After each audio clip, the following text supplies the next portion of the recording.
Assalamualaikum warahmatullahi wabarakatuh. Pada pertemuan kali ini, Ibu akan membahas tentang peranan dan fungsi pajak.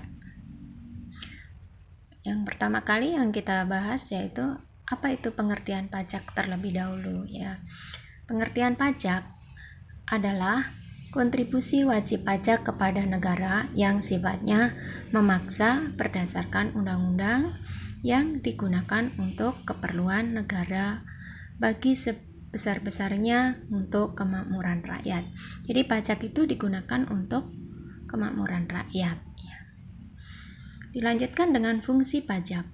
Fungsi pajak yang pertama ada fungsi anggaran, yang kedua ada fungsi sebagai alat pengatur, yang ketiga sebagai alat penjaga stabilitas, kemudian yang keempat fungsi redistribusi pendapatan.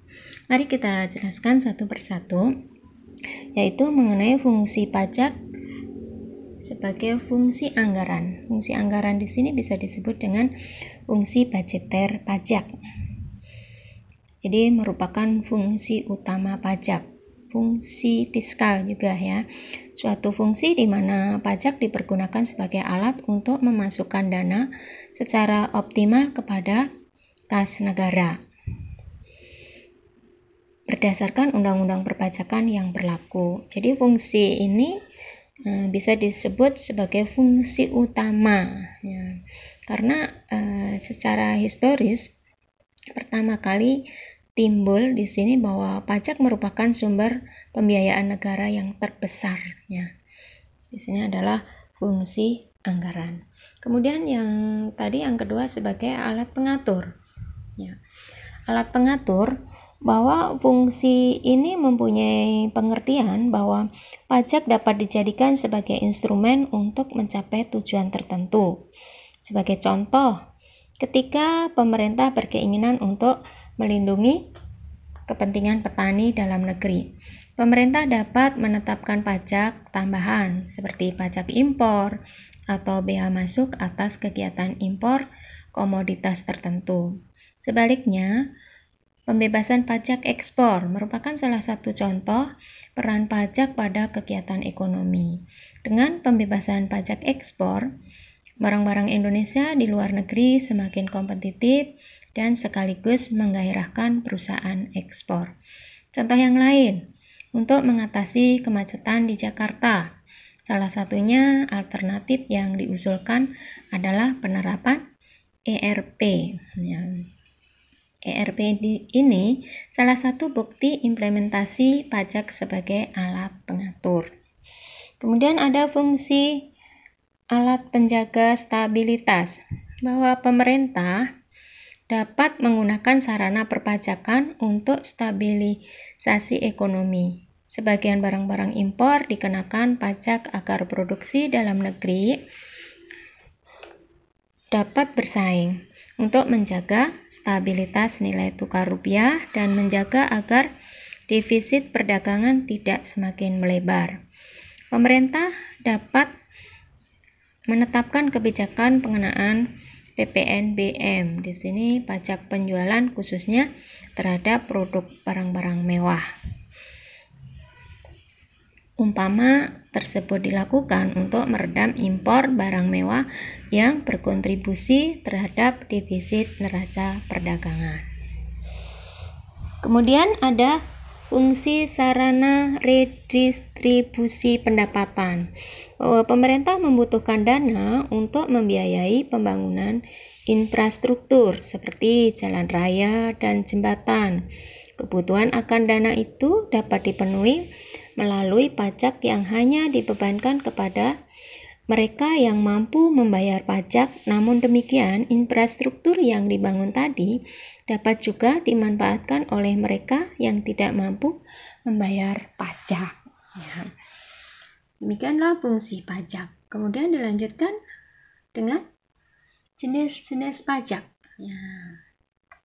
Jenis pajak itu ada pajak berdasarkan sifatnya, kemudian pajak berdasarkan instansi pemungutnya, Kemudian pajak berdasarkan objek pajak dan subjek pajak.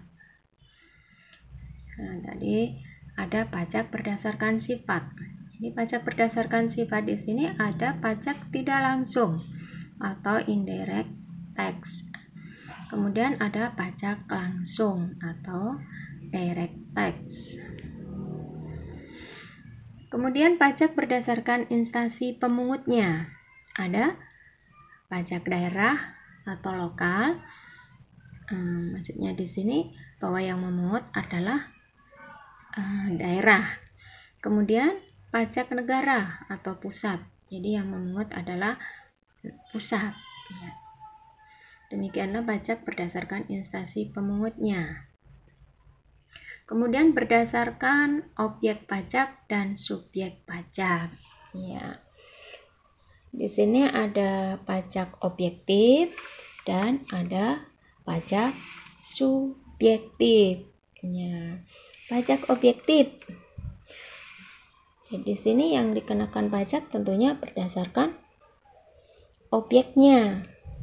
Pajak objektif di sini adalah pajak yang dipungut berdasarkan objeknya tanpa memerhatikan wajib pajak. Contohnya pajak penjualan dan cukai.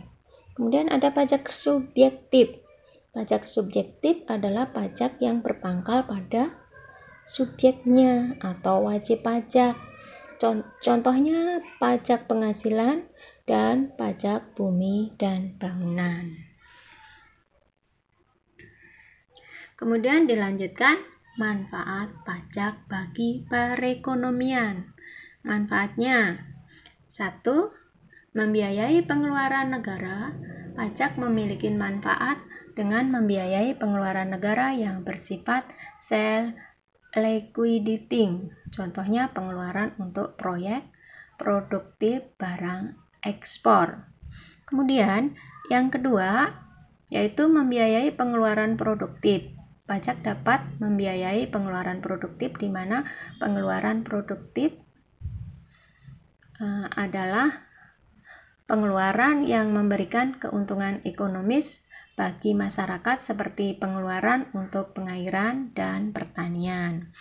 Yang ketiga yaitu untuk membiayai pengeluaran yang bersifat self-liquidating dan tidak reproduktif. Yang contohnya adalah pengeluaran untuk pendirian monumen dan objek rekreasi. Dilanjutkan dengan tarif pajak. Tarif pajak ada tarif proporsional, kemudian ada tarif progresif, kemudian ada tarif degresif, dan kemudian ada tarif tetap. Tadi yang pertama adalah tarif proporsional. Tarif proporsional adalah tarif yang tetap atau sejenis untuk setiap jumlah penghasilan. Jika penghasilan kecil, jumlah pajak kecil. Sebaliknya, jika penghasilan besar, jumlah pajaknya juga besar. Kemudian ada tarif progresif. Penetapan tarif pajak yang dibayar semakin besar jika penghasilan bertambah. Jika pendapatan semakin besar, tarif pajak menjadi semakin besar pula. Kemudian ada tarif degresif. Tarif pajak akan semakin menurun untuk pendapatan yang semakin meningkat. Jika pendapatan semakin besar, tarif pajak menjadi semakin kecil. Itu sebaliknya ya, tadi dengan tarif progresif. Kemudian yang selanjutnya tadi yang keempat ada tarif tetap. Besarnya pajak dikenakan jumlah tetap dengan jumlah rupiah tertentu. Jumlah pajak tetap berapapun jumlah pendapatannya. Ya.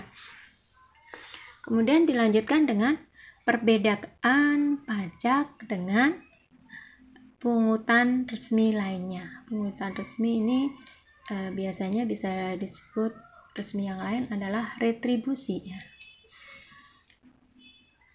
Bahwa perbedaannya dilihat dari dasar hukumnya. Ada pada pajak pemungutannya diatur berdasarkan undang-undang. Kemudian sedangkan pemungutan retribusi berdasarkan pada peraturan pemerintah, ya. Kemudian atau peraturan menteri atau pejabat yang lain, ya. Kemudian dilihat dari balas jasanya. Pada pajak, balas jasa tidak bisa ditunjukkan secara langsung, ya. Sedangkan pada retribusi, balas jasa dapat ditunjukkan secara langsung kepada individu. Kemudian dilihat dari objek pemungutannya, bahwa pada pajak pemungutannya dilakukan secara umum, sedangkan pada retribusi pemungutannya hanya dilakukan untuk orang-orang tertentu. Kemudian yang keempat, dilihat dari berdasarkan sifat dan sanksi. Pada pajak, pemungutannya bersifat memaksa, dan barang siapa tidak membayar pajak, maka akan mendapat sanksi secara yuridis, ya.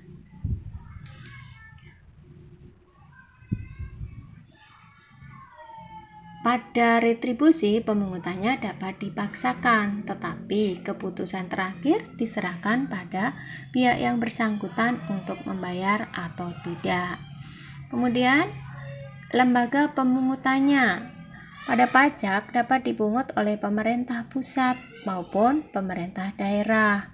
Sedangkan retribusi hanya dipungut oleh pemerintah daerah saja. Ya, itu ya. Kemudian dilanjutkan nanti pertanyaan. Coba dilihat di Google Classroom, ya. Saya kirim dulu. Terima kasih, semoga sukses selalu. Wassalamualaikum warahmatullahi wabarakatuh.